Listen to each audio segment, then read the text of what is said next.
Good afternoon, Word of Grace family.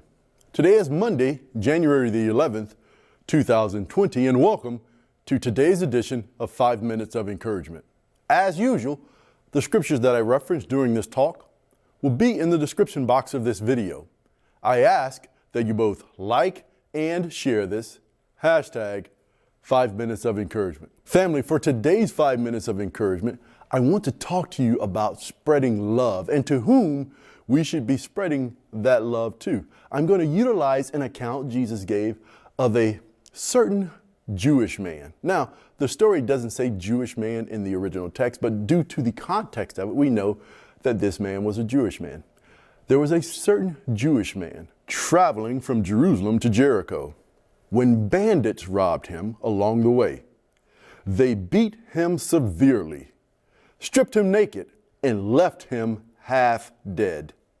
Soon, a Jewish priest walking down the same road came upon the wounded man. Seeing him from a distance, the priest crossed to the other side of the road and walked right past him, not turning to help him one bit. Later, a religious man, a Levite, came walking down the same road and likewise crossed to the other side to pass by the wounded man without stopping to help him.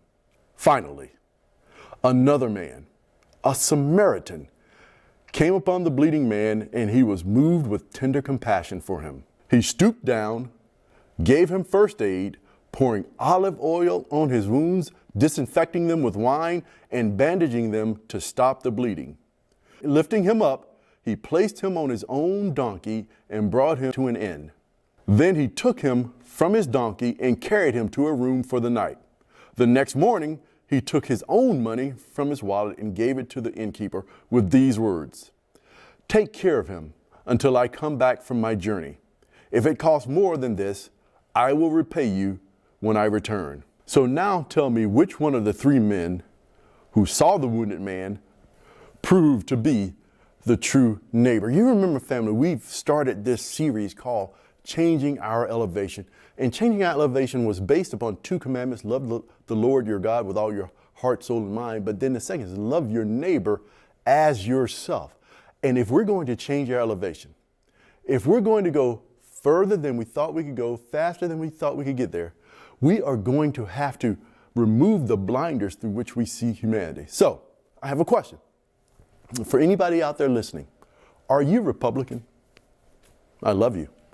I don't need you to become more liberal for me to love you. Are you Democrat? I love you. I don't need you to become more conservative for me to love you. Are you gay? Listen, I don't need you to become straight for me to love you. You don't have to do anything for me to pour the love of Christ into your life. Now, I know some of you out there may be saying, hey, you're mixing apples and oranges. Absolutely not. What I'm mixing is love with humanity, which is the way that Christ wants us to do it. Family, when we truly do that, when we take on the mantle that Christ left here for us and pour out the love into humanity that he poured into us, we're going to see things change, not only in your neighborhood or on your job, but in your country, in your life.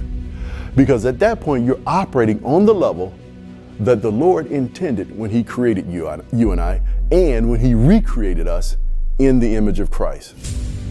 Family, I pray that this has been a wonderful source of encouragement for you today. As usual, I absolutely love and adore each and every one of you. More importantly, Jesus loves you. Go make it a wonderful day, family. We'll see you back here tomorrow.